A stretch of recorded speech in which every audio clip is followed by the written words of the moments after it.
Hey everyone, welcome to episode number 56 of the Lift Free and Diet Hard podcast. And this one's special. I get to bring back the inaugural guest from the very first incarnation of this podcast. 56 episodes in its current format, but 150 as the Fitness Devil with Dean Guido. And our good friend Dean Somerset was guest number one way back over 4 years ago. It's great to have you back, Dean. Thanks, man. It was a while before you started taking over the world. Geez, you've been doing everything lately.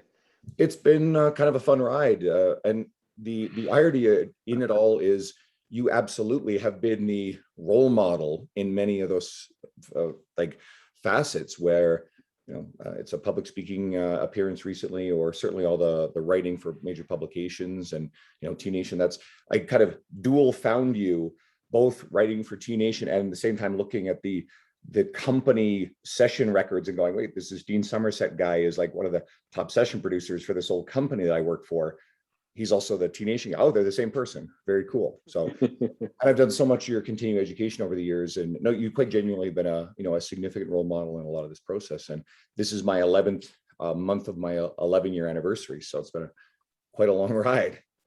Got to go buy a lotto ticket, man. If it's the 11th month of the 11th year, just need the 11th day, and then that's your lucky lotto ticket day.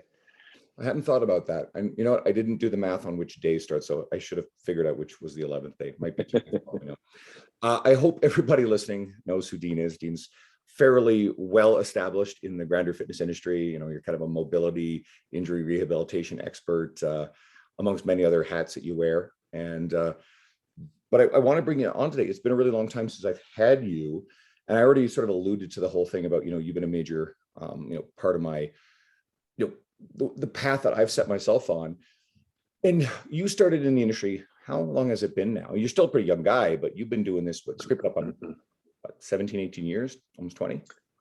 17 years. It was 2004 when I started into it. So I'm at the stage where I'm telling people to get off my lawn, and back in my day, and we didn't have the book face back then. So, I'm old enough to be able to remember pre-social media days. Well, you allude to exactly where I wanted to go with this. So you built a brand name and a reputation, a career in public speaking and writing before social media was a thing. And now obviously social media is rather ubiquitous.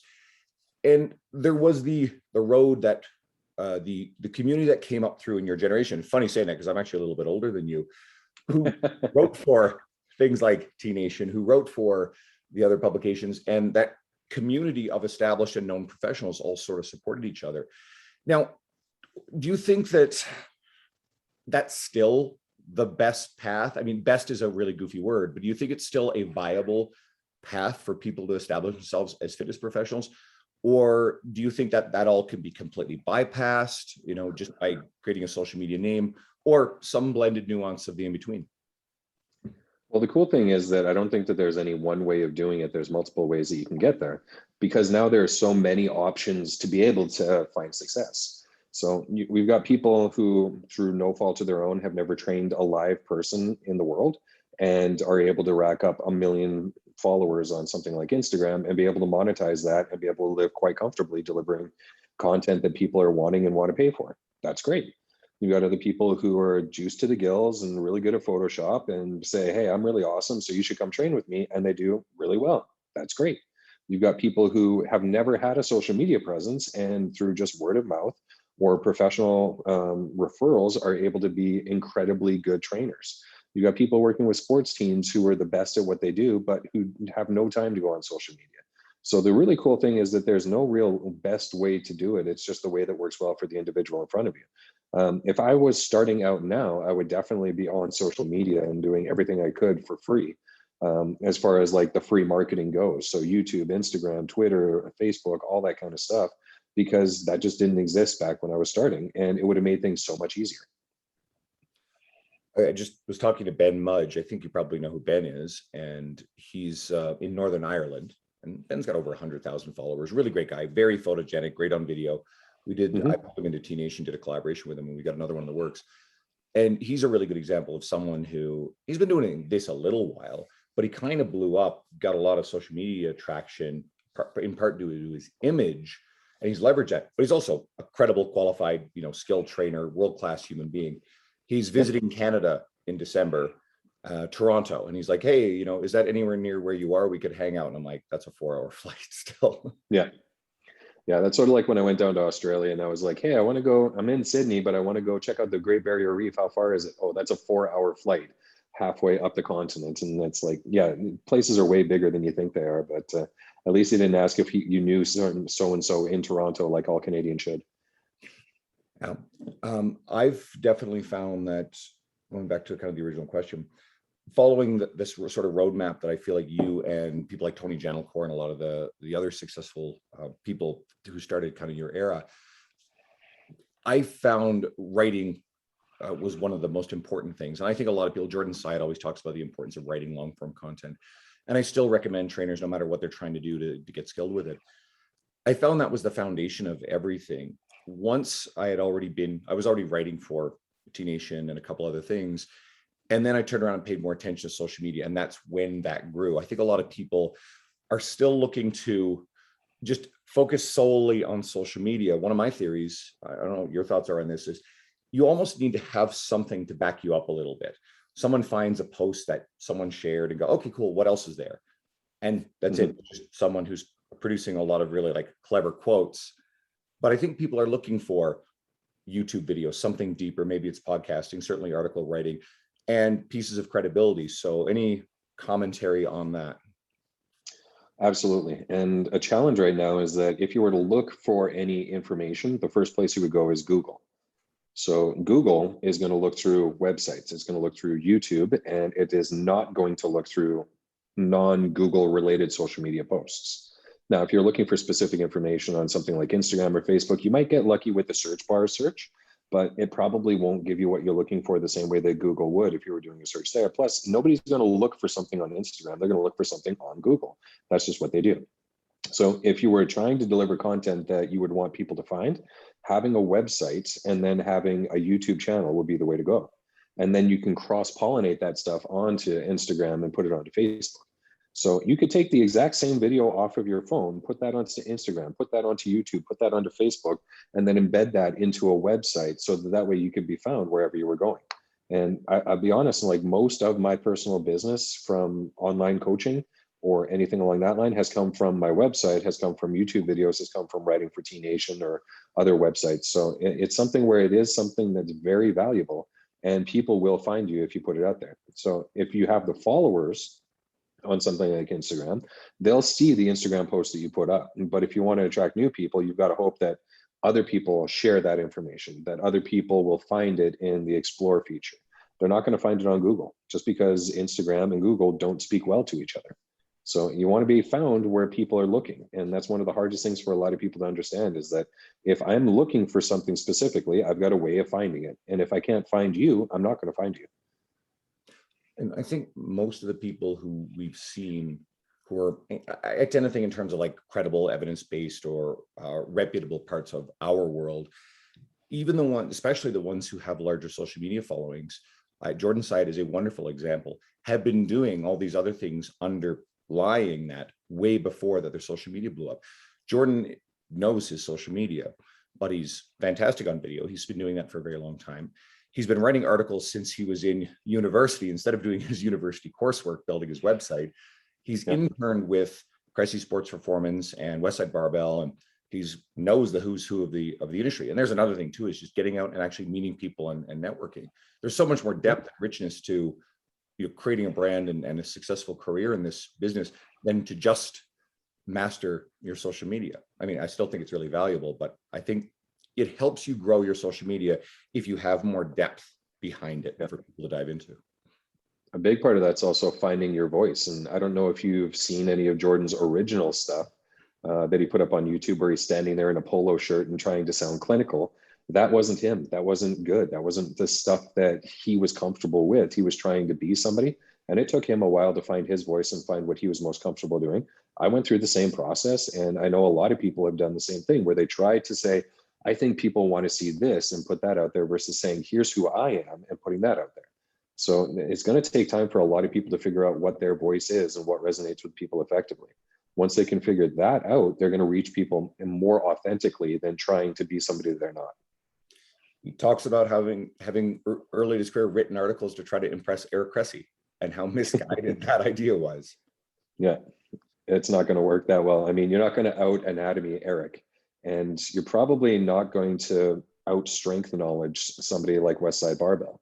What you're going to do is put your information out there with your spin on it, your take, what works well for you with your personality. That's about it. So I would say that, someone like Eric, and I want to ask your opinion on this, would be more impressed with someone who is doing a better job of writing to the end user, the general population, not to him. What impresses you when you're seeing emerging fitness professionals working on their careers? What do you look for? Well, obviously, authenticity is kind of a big thing. So you can see through somebody who's trying to be something that they're not. And there's a lot of people who will put out like, oh, here's the trend, I'm going to jump on the trend. So that's fine if you want to do that once in a while. But if you just make it about chasing trends, then you're going to get lost in the mix of everybody else. Sohee Lee is somebody who's a fantastic example of someone who's found their voice and figured out what resonates well with what they're great at, but also what their audience is looking for.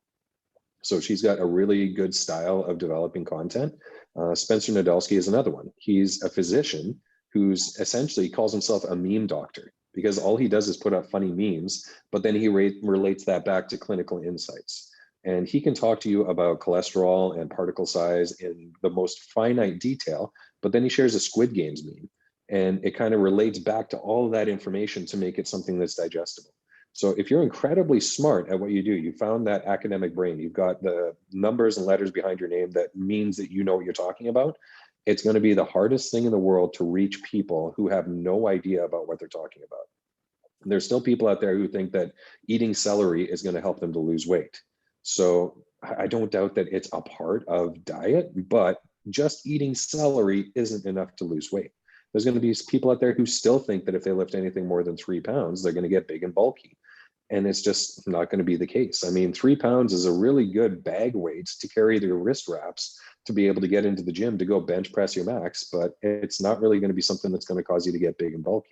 So we have to meet people where they're at in a way that disarms them, either through humor or through acceptance or through whatever, and helps them to start opening up and releasing some of their guards to make it so that they're able to accept new information that we're putting out there, trust us as trusted sources to put out that information, and be willing to make change in their life based on the information we put out there.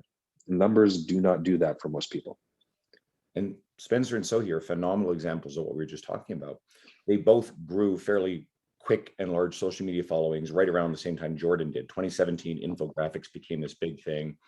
Mm-hmm. But Sohee has a book. I think it's Eat, Lift, Thrive. Spencer's got the fat loss prescription, his book. They've both been established educators. So he's had podcasts. They both have written a lot of articles. They both have been on the public speaking circuit for a while. There's a lot of underlying hard work, a lot of education as well. It's another piece of credibility. And they didn't just become social media darlings first. No, I mean, Spencer's got an MD. Sohee, I think, is either finished or is finishing her PhD. So they both have the academic chops to do what they're supposed to do. And they were able to find a way to meet people where they're at. So great. That's awesome. Those are fantastic examples of people who I think are continuing to blow it up and who will continue to blow it up. And if you're going to model yourself after anyone, those would be the examples to model after. Absolutely. And then there's the professional relationships. Like Sohee very much earned this all on her own, but she also happened to be working with Layne Norton early on, which got her a little bit of extra attention, which led to a lot of stuff. And then people embraced Sohee for the quality of her information. Spencer very much had relationships across the industry. I mean, Sohee and Spencer are very good friends over the years, supporting each other. But Spencer now is part of Renaissance Periodization. He's had a close relationship with those guys, which just further expands his brand. So it's way more than just social media, but both have leveraged social media to do phenomenal things with their careers. Absolutely. I mean, social media is a tool, but it shouldn't be the entirety of what you're trying to do. Because eventually, like, social media followings are fantastic, but sooner or later, you got to get paid. If you got 1 million followers and you're broke, what's the point of that? I mean, you should be able to say to your followers, here's what I do as a profession, and here's how I can help people. Now, if you want that help, here's the cost associated with it. What are we going to do? So if people want to follow you and not ever pay you, great, that's fine. There's not a problem with that. You can still give them high quality information and give them a lot of value for their follow. But eventually there should be a point where you're able to say to people, hey, so I'm a professional. I actually am really qualified at what I do. I think that I could offer a service to a lot of people. Here you go. What do you think? And then expect to be paid for it. That's wonderful. You've used YouTube to a certain degree. You've got a fairly big library of YouTube video, but I don't think that was the main vehicle that you worked on to kind of grow a big audience with it. I think it's been more of a functional tool to complement everything else, particularly your article writing. Any thoughts on using YouTube? I know that you've mentioned before, you're friends with Omar Isuf, who's probably one of the people I think in the evidence-based world who's done the best with YouTube. Just thoughts on that? Yeah, I mean, for me, it's just primarily been a content tool. So it's been something where I just try and kind of put up coaching videos. I use it a lot for my online coaching platform. And I've actually parlayed my online into my in-person coaching too. So a lot of my clients now, instead of me doing just like a paper book, I actually have an app set up so that I can give them programs and they can take on their own. I can log and see how they're doing things. So the YouTube videos are set up as coaching videos for that app, but it also works as content for website, for blog posts. But I mean, it also is just a tool that I can use if a client's like, hey, what do I do for this exercise? Here's the video, here you go, enjoy. So rather than me trying to explain it out or draw a stick figure, I actually have a video of it where I actually walk them through and coach on, say, do this, don't do this, do this. But I mean, I definitely underutilize it compared to a lot of other people. I don't even check the comments on it just because I don't care. And like if somebody wants to comment on a coaching video that's not meant for them, great, whatever. If you ask questions, I probably am not going to look at it just because I've got 17 other ways that people ask me questions. So that's one that I just don't look at. So if I haven't responded to your question or comment from 2014, sorry, I'm not going to. It's probably because I just haven't seen it and I don't even know how to check it. But people like Omar are doing fantastic work because he's humorous. He delivers great content in really relatable forms. He reaches out to people who are awesome, has them appear. I mean, I was in Toronto a couple of years ago at an FRA certification for functional range. And he saw that I was going to be there. He's like, come into town and let's film some content. I was like, okay, cool. Here's a guy who's got 1 million followers who wants me to be on his videos. Awesome, great. So he got the benefit of new content and was able to get a little bit of expansion on my name. So it worked out really well that way. But he's done a fantastic job. But there's a lot of other people who are doing really fantastic work too. One thing to consider is that that's where a lot of people are going to learn things, whether it's fitness, whether it's virus stuff, whether it's politics, whether it's whatever.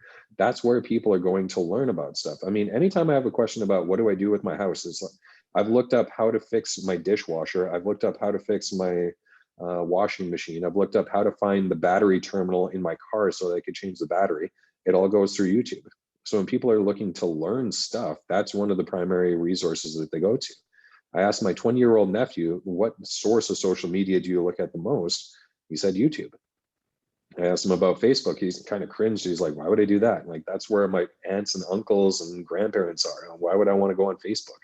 I was like, okay, fair enough. So YouTube it is if you want to learn stuff. You implied something very important in here too. There's the amount of time that you have to devote to different things and the stage of your career you're at. I mean, like you said, 17 years in, you're extremely established, 50 client sessions a week, plus an online business that I'm sure is probably as busy as you want. And probably, I mean, the last year and a half notwithstanding, more demand for you to appear in public speaking engagements, more on that in a second, than you can probably create the time for.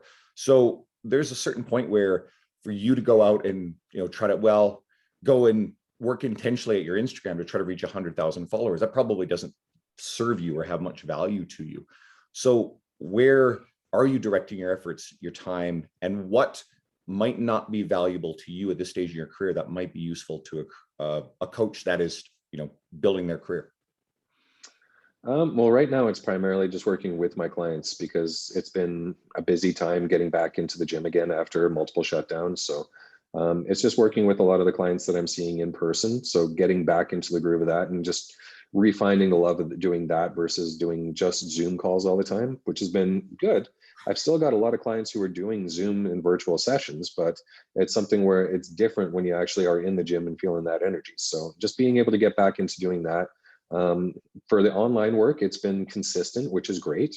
For the speaking, not so much right now, just because it's not so much. But I've got a couple of events coming up that I'm looking at booking and finalizing, and one in Toronto coming up in a couple of months. So hopefully I'll be able to start getting back into that again. But now that things are starting to open up and travel is becoming easier and there's fewer restrictions on where we can go, it's making things a lot easier to look into doing that. So after spending 2 years of not really being on a plane, after being on a plane like every second weekend for a couple of years before, the itch is starting to get back. I had the same itch, and I had a speaking engagement a couple of months ago in Spokane, which was a cool opportunity. And then I went down to Luca's event. I'll come back around to that stuff. But as you mentioned, Toronto, and that's actually why I reached out to you and said, hey, let's come on here. Let's let people know about what you've got going on. So let me see if I got the dates. November 21st in Toronto. So yeah, let's talk about it. Scientific applications of mobility training. So how do you actually get improvements in range of motion? What works best for each scenario, and how much improvement could you actually expect? A lot of the time when people talk about mobility or flexibility training, it's like, we'll do this. Okay, well then what? Well, then do more of it. Okay, then what? Like, how long do I have to do this before I see results? Well, just keep doing it and eventually you'll get there. And if not, then just do more of it. That's usually been kind of the outline of what mobility training has been, right? Like a lot of the time it's hold this stretch for 30 seconds and then hold it on the other side for 30 seconds. And it's like, okay, well, how much should I actually expect to improve my range of motion? I don't know. Eventually you should do it. If I was to say to somebody, if you squat 3 sets of 5 reps twice a week, how quickly should you be able to see improvements in your squat? We should be able to have an answer for that. And it might not come down to saying, well, you're going to see a 5 kilogram increase in this week, but we should be able to say, okay, well, based on normative features, if you did that workout, you should be able to see an improvement in your squat weight within 2 to 6 weeks. That's not unheard of, right? We should be able to see improvement in that. So if I'm not seeing improvement in my range of motion, why? There's a lot of conflicting information in the body of research out there, and a lot of really poorly done studies. So you have to dig into it and kind of look at it from different angles compared to what's actually going on. So when I looked at a lot of the research, and I went through about 500 papers on mobility or flexibility training, and found that there's a lot of stuff that doesn't really benefit you and a lot of stuff that really does benefit, but people don't really talk a lot about. So if you're going to do something like a static stretch, try to contract the muscle at the end position. That produces like way better results than just doing a static stretch. It doesn't have to be a hard contraction, but just like if you're going to do something like a hamstring stretch, lean into that and then try to push your heel down hard. And then just hold that for like 10 to 20 seconds. You'll get way more out of doing that than just a static stretch. If you want to actually do like any kind of adjustment to the joint itself, you're probably going to look at way longer stretches. Like I'm talking like 6 or 8 hours of stretching.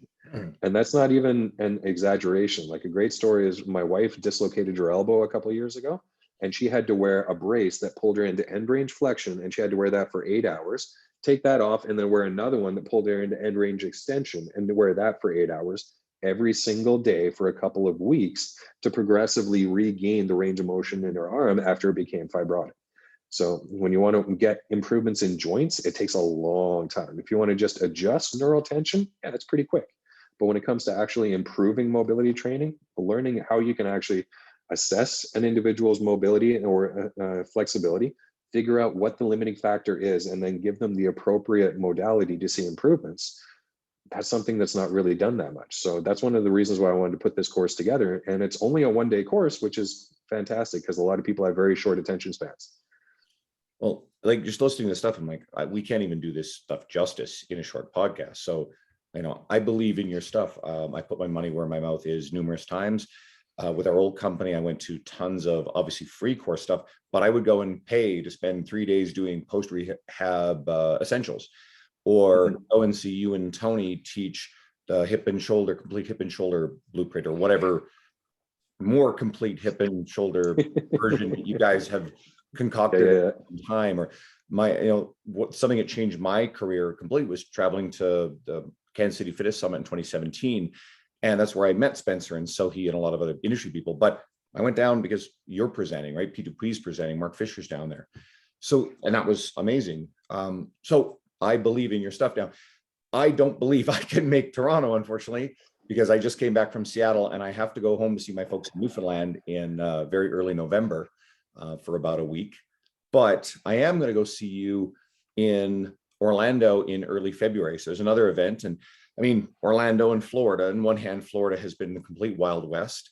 On the other hand, Florida's probably not a place that's going to cancel anything given the way that they've been approaching things. And, my hope is that shit settle down a little bit. But I'm looking It'll forward. probably be warmer than Edmonton in February too. It will be, yeah. So I'm going to go down there, and then there's a Tool concert by pure chance 2 days after the event. And there's another one in Tampa the day later. So I booked both Tool shows. I'm wearing a Tool shirt right now. But I'm going to go to this 3-day event, and it's got Chris Duffin, it's got Dan John, it's got John Berardi, Tony Gentlecore, and Lisa Lewis are there. I just had Lisa on the last podcast. She had an event slated for Boston recently, but they decided, given the nature of everything, that they were going to postpone that and figure that out as they went. Mm-hmm. And this list goes on. Clifton Harsky's in this one, Luke Behosavar's in this event. I could go on and list them all off. John Russin. So a little bit. Anything special you got planned there to kind of prime people to go and attend that? If they can't make it to Toronto, that would be a great one to go to, because it's just a 2-hour practical hands-on type thing that I'm going to go through. So it'll be a lot of the theory, but then I'm actually going to get people up and moving around and hopefully doing a couple of the things that I talk about. And a 2-hour digestible thing should be a lot more comfortable for people. Plus Orlando. Who doesn't like Orlando? I'm going to have to look and see if there's a Magic game or something like that going on that weekend too. Yeah, I think we're going to go and check out maybe Universal Studios in the day in between. Never been. Go. I don't know if that's the one with Harry Potter World or not, but it is. If it is, have fun. Okay. And I'm down with Harry Potter World. I don't know. Oh, I moved the castle over there. I got a Lego castle that me and my girlfriend built for a date night. You want a really great date night idea? Go get like a big Lego set if you're into Star Wars or Harry Potter and build it. You see, they have a new one out that's the Titanic. It's like 9,000 pieces. It's a 1 to 200 scale, but it's like the biggest kit they've ever made, but it's the Titanic. Is there an iceberg as well? I'm sure you could build one. You can probably just make like a paper mache one and be like, no. That thing sank off the coast of where I grew up in Newfoundland. Yeah. That I can't even imagine. And I guess one of the challenges with building Lego shit is then where do you keep it all once it's all assembled? You need an entire display for it. I mean, one of my clients, the Star Destroyer, the Star Wars one, and that thing's massive. So yeah, you got to put stuff on display. Yeah, I mean, you work that hard on something, you got to show it off. You got any Lego in your house? None. Just we have too many dogs that like to chew on stuff. So, I mean, yeah, we want to make sure that we don't have dogs winding up with missing pieces that we then have to go to the vet for. Ozzy doesn't, my cat doesn't eat Lego, thankfully. But you do have wrestling belts everywhere in the house, right? Just the one. I mean, there can only be one championship belt, and that's just down in the basement. Okay, fair. Well, another thing I wanted to talk about too is I remember a little while back, I can't remember the exactness of the post, but you said something about you were improving a lot of little aspects of your finances, personal, professional, business costs, that sort of stuff, and rolling it up all into paying less for some of the services that you were signing up for. And we know that personal trainers, we're as a industry kind of awful at this stuff. I have my formal education is actually in business and finance, so a little bit of a different perspective, but most of us don't. So any thoughts on what trainers should be looking at when it comes to managing their businesses or their personal finances? They work so hard to make the money. Yeah, I mean, part of it just comes down to knowing where the costs are and what the costs actually look like. One person who would be a great Instagram follow is Ramit Sethi. So Sethi. He's got a great book, I Will Teach You to Be Rich, which is very much like what I've talked about with Spencer and Sohi, taking really complex information and then funneling it down and saying, here's what you need to know. So if you're able to look at the actual cost of the stuff that you're paying for, it makes a big difference. And I don't just mean like, what's the sticker price on it, but let's say you wanted to go out and buy a new vehicle. And the person who is selling you the vehicle says, well, you can do 3 years to pay it off or 7 years, but the 7 years will be way lower payments. A lot of people will be like, well, 7-year lower payment, cool, I can pay less and have more of a vehicle. But the total cost of that vehicle over 7 years with compound interest is probably going to be like $10,000 or $20,000 more. So it's a matter of saying, okay, well, what's the actual cost that I'm paying for things in addition to what are you actually getting out of it? If I'm paying for a $30,000 vehicle and it costs me $50,000 to get that $30,000 vehicle, that's not really saving me that much. So if I'm able to do stuff like I've got an online system for my coaching clients. It's a set fee per month. But then for a while, when I moved into the new role of just my own business, I was using an online scheduling and payment software that was a different cost. So the two of them were operating side by side when my business, one for my online coaching clients, eventually expanded to allow online in-person scheduling and stuff like that. Now I've got two things that are running the same essential operations. I can ditch one. I can get rid of it. Looking at reassessing things like mortgage interest rates. Rates right now are really low. If you're able to get into a lower mortgage interest rate, that's a no-brainer.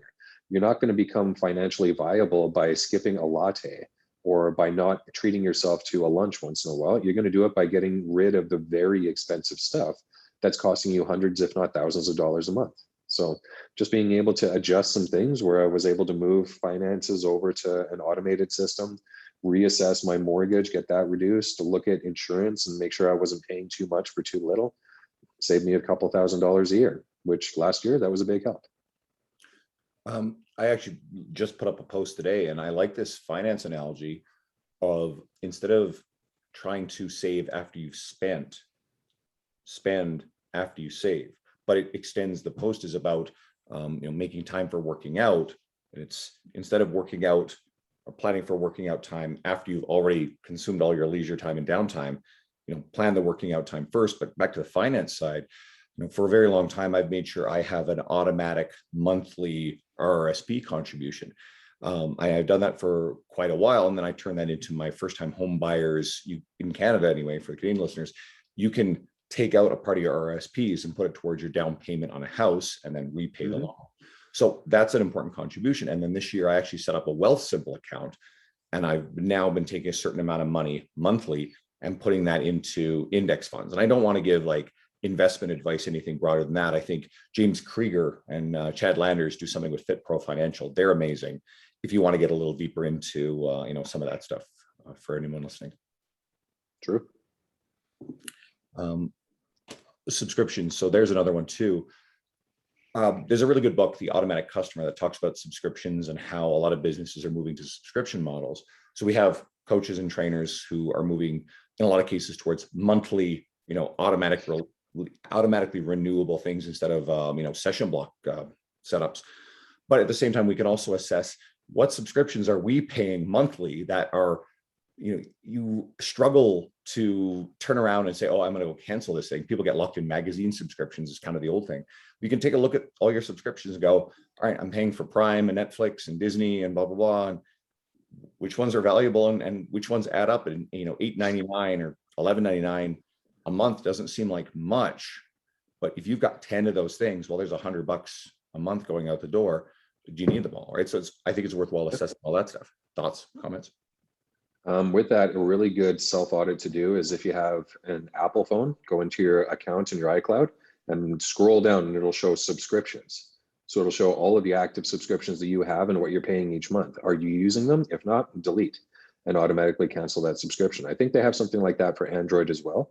But yeah, subscriptions, they just add up over time. And a lot of the way that they'll get you is they'll say 30 days for free, and then you can cancel at any time. But after 30 days, you forget about it, and then you just get billed. So being aware of that kind of stuff makes a big impact. And there's actually banks that are starting to catch on to that and saying, hey, if you want to manage your funds, we'll tell you if you have an automatic subscription that's coming due or whatnot. So it's becoming something where, yeah, a lot of people do it because it's easy on a low cost system to get a lot of people into it. And it's very hard for a lot of people to cancel it. So it's kind of guaranteed income for a lot of places, and it's repeatable revenue that they can count on. So it's easier for them to do business that way versus doing session block or like dedicated timestamp or anything like that. So yeah, I think it's something where it's better for business overall, but it's going to be a challenge for the individual if they don't use that service. Okay. Well, how about this? I've still got some time left with you. Given the fact that the last year and a half has been what it has been, I always like your insights on any future thinking, forward thinking about general wisdom that you feel personal trainers would benefit from, especially after going through all this stuff. Is there anything kind of going forward you feel like is going to be more important, areas that trainers should pay attention to with their own businesses, their marketing trends? Well, a big thing is that everywhere went through kind of the same thing all at once. So it's not something where we're looking at, well, over in this demographic or over in this place or over in that. It's like everyone did the same thing. Everyone, the gyms were shut down pretty much worldwide for a period of time. There were locations where they reopened here or there or whatever. But then people started to realize that, you know, I can still do a workout virtually. I can still use minimal equipment and get a workout in. I can do stuff from my home. Are gyms great? They absolutely are. And they're going to cater to a lot of people in a very specific way. There are also going to be a way of crowdsourcing equipment. So there's no way that the average person entering into a gym like Evolve is going to be able to spend $100,000 on equipment on their own. They'll be able to access that for a monthly fee. That's the purpose of a gym, to be able to allow people to pay a very small nominal fee and have access to a huge amount of equipment. That being said, there was a huge boom in home gyms, where a lot of people, like I had a couple of clients who moved from 1-bedroom condos into houses specifically so they could build a gym in their basements. And they spent 20 grand on their gym in their basement that they wouldn't have spent otherwise. So that is something that has become pretty apparent. So there's a lot of people who are saying, you know what, the gym is great and it's going to meet a lot of people where they're at, but there were so many gyms that had to close down and so many financial or fitness facilities that went through such a financial hardship that now there's an increased demand on a reduced supply. So there's more people who are looking to access fitness who may not be wanting to go into a gym for one reason or another, because they might feel like there's not that much of a chance of it happening. There's people that are looking to go to established gyms that have been really financially successful through all of this. There's people that are hesitant about gyms where they've had to go through bankruptcies or foreclosures or limitations where they're like, I don't know if this gym is going to be here in 3 months. And a lot of people are making changes in how they access fitness. My wife and I were talking about this too, because she's a cyclist. She works with a cyclist coach. She goes to a cycling shop, and everyone that she knows in cycling is kind of going through this change where they're starting to run. And for cyclists to run, that's like a big deal. Like they just don't do that.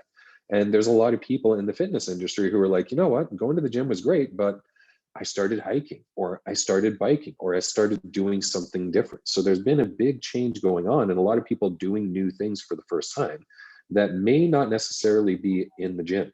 So for a lot of trainers who are interested in expanding their career, they might have to just meet people where they're at. Now that might have to be doing home-based workouts. That might be offering services to build home gyms. That might be figuring out ways of creating events outside of a gym. Like maybe you do a hiking camp or something like that.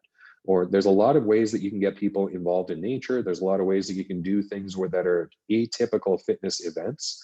I think it's something that a lot of people are going to be able to say, you know, fitness isn't just a barbell or a dumbbell or a kettlebell. Fitness can be a whole bunch of different things with the gym as a part of that, or the gym is not a part of that. So meeting people where they're at and being a fitness professional is going to be kind of a challenge, but it's also a really cool opportunity to do some new things and try a few new things too.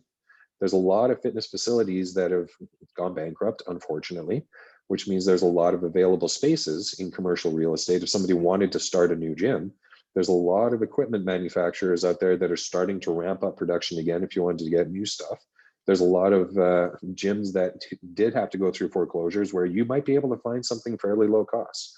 So it's something where if you can find that, great, but there's a whole bunch of people building home gyms that are sucking up a lot of that equipment too. So it's something where there's a huge opportunity for demand and supply, but there's also some really cool challenges out there that I think a lot of people are going to rise up to. You're in my old company. They went through bankruptcy and restructuring, right? You and I are now contractors of the Evolve umbrella, which is growing, but Yep. your old location, that stuff, like the auction for that equipment is coming up over the next kind of week and a half or so. And there is a lot of stuff because they were forced to close several locations in order to keep a handful of them open. So there's a lot of cardio and weight equipment available out there if someone locally is looking right now. One of the things I think I've gotten a lot of requests for, and I can't meet this request because of my schedule, but is people with those home setups, they're looking for trainers to travel to their homes. Now there's challenges with that. Obviously the travel and the ability to schedule a lot of people. But if you're a trainer whose schedule is being underutilized, there's a grand opportunity there for you. Any thoughts or wisdom on how to do that business model? It is possible. And I know that there are quite a few businesses that do in-home training. I've had a couple of people that I train who are trainers who say they don't want to do it just because of the security issue. So they think if I'm a female going into somebody else's home, that's a big security risk for me. I'm not comfortable doing that. There are some people who are like, yeah, that's fine. I'll be able to do that. Outdoor workouts are an option for a lot of people too. So great, whatever. If you have a home gym where you're able to have people over to train in your home gym, that could be an option as well too. It might also come down to whether or not you need a specific business license for that facility, whether you need to do any upgrades or renovations to your place to make it meet up to city requirements. So you might also just operate under the table. Who knows? I'm not going to say that one way is best versus another. That's the cool thing about the fitness industry right now, is that we're all in a large adaptation phase. So we're finding what works and we're going to figure out where the dust settles. But at the same time, all of this challenge has brought a lot of opportunity if it's something that can be realized. Cool. Yeah. During all this sort of stuff, I set up a home gym, and, certainly saved my life in terms of my ability to keep my workouts going. And I found that I really love the balance. So I was going into Evolve I'm not one of those 6 a.m. trainers, but I was going in, 9 or 10 o'clock to start, and then working till 8 or 9 o'clock in the evening, and then going and working out if I bounce over to Good Life, or just to get out of the gym because I've been in the same building all day. And what I've settled into is I now go into Evolve from about 10 to 3 or 4, and I come home and I do some evening sessions. And the weekends, I make sure I'll do a few sessions here at the house. So I've got that split. I've got Ozzy sitting next to me here. I get way more time with him, but I'm not leaving, when it's still kind of, especially in the winter, where it's a little dark out when I'm leaving the house. And by the time I'm home, it's dark, and I don't see much sunlight anymore. At least I get that little bit of drive in the sun. So I found that balance has been recuperative and has helped recharge me a little bit and sustain this, because, you and I, we're not 20-year-old kids anymore, and we're working absurd, session total hours. And then there's all the stuff that goes on top of that, where, it's not like all of a sudden, okay, the sessions are done, that's the end of it. There's the online work, and that stuff fits in differently. And then there's any writing or media content creation stuff. I found with my social media, God, that takes at least an hour and a half a day between, writing, interacting with the comments and the messages and all that. And I think that stuff's really valuable. I'm also in a different stage in some of the things I'm doing in my career than you are. So that stuff's going to be a little bit more of a priority at this point for me. But I found that I've enjoyed the balance a whole lot more than just being in one building for 12 hours, 4 or 5 days a week, and then for 6 or 7 hours the other two. Right? It was worth it to put in that time and effort. I'm not afraid of that, but I can't do that anymore. Yeah, I mean, it's hard, especially if the facility you were in didn't have windows or not enough natural light. Like, that's one of the things I found immediately after moving from the city center mall into Evolve. There was actually windows and sunlight, and everything just made my mood a lot better. So being able to see the sun at 12 o'clock in the afternoon or 1 o'clock in the afternoon makes a big difference. Let's talk about Evolve downtown a little bit, because obviously I love the facility. I think it's great. A lot of my friends, pulled a lot of guys and girls out of various other situations and dropped them into there. And you get, time with Hannah Gray. You and Hannah, she's been a longtime client and mentee of yours and good friend. And Hannah's been thriving in that environment. She's crazy busy. And then we've got a whole legion of our former, coworkers from the old company. And a whole bunch of new people coming in there. How's that environment been for you professionally? You just sort of alluded to, did it rejuvenate you at all, or anything different about the experience, or anything you would say to trainers considering it? If you're specifically looking at changing your location, whether it's to somewhere in Edmonton or wherever, definitely talk with the people who are the owners and see if you're a good fit with them, and then see what the situation is like. And it's something where, if you're going to make a professional move, you don't want it to be a knee jerk because you heard about it on a podcast. You want to actually do a little bit of research on it and see what's actually going to work well for you. Another big one is just make sure that if you're making a move, that you have all your bases covered. So are there any limitations on what you can do, limitations on time frame, mobility of yourself, your clients, any of that kind of stuff? Just be aware of what is actually in the situation, so you don't find yourself saying, I should have thought of that sooner. Yeah, you're gonna get jammed up with some legal ramifications if your entire clientele follows you out and the old company decides that they're not okay with that, because usually there's language in your employment contract that says that's a no-no. Sometimes, but even then it comes down to whose choice it was and what communication that you had with it. So if I say to a client, you should come train with me at this gym, That's different than me saying, I'm going to leave and go over here. And the client saying, okay, I'm going to come with you. So very different situations on that. One is solicitation, one is the client's right to choose. So it's something that comes down to how do you actually set it up? So when I left the company, it was just, I'm gone, bye. And I handed a list of all of my clients, their contact information, who I thought would be a suitable trainer to work with, each of them, to the manager, and walked out. So then it was a matter of rebuilding the clientele, and the clients that did want to come with me were able to find me because they had my contact information. But it wasn't something where I reached out to any of them. It was just, okay, here's where I'm going to be. That was it. I had more lead time. So ultimately, I just honored all my obligations. I trained everybody down to zero. And then I picked an exit date, and I knew that, okay, I can't continue to be in this environment anymore. And I went there. And of course, the same thing, everybody had my contact information, and the entirety of my clientele said, no, our relationship is with you. We want to come and train with you. So I was able to continue on fairly strong. So yeah, so I think the key there is the strength of the relationship you have with your clients. I think sometimes these companies can have this idea, I mean, legally, they certainly think so, but they think morally and ethically, well, they own the client, which is a very short-sighted attitude for a company to take, when in fact, it's a trainer who's been putting in all that time and relationship. And as a trainer, if you build those relationships, in the long run, your clients are going to be very loyal to you and want to stay with you if you move. I don't recommend moving frequently. That can really just, that'll just piss off your clients, and that'll damage your business. So if you're going to make a move, like you said, Dean, really think strategically, look at what's in your long-term best interest. I've made one move in my entire career, and that was it. And I have no intentions of making another. Yep. When in doubt, talk to a lawyer. That's what they're there for. They'll tell you what to do and what not to do, and if you're open to liability or not. So talk to them, and it might cost a few bucks to start with, but if it saves you a few thousand down the road, great. More than worth it.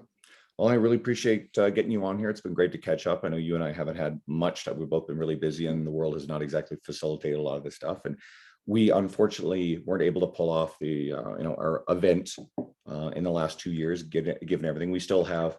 I get a lot of questions about, what's the plan with the Evolve Canadian Strength Symposium. We haven't sat down to go over it.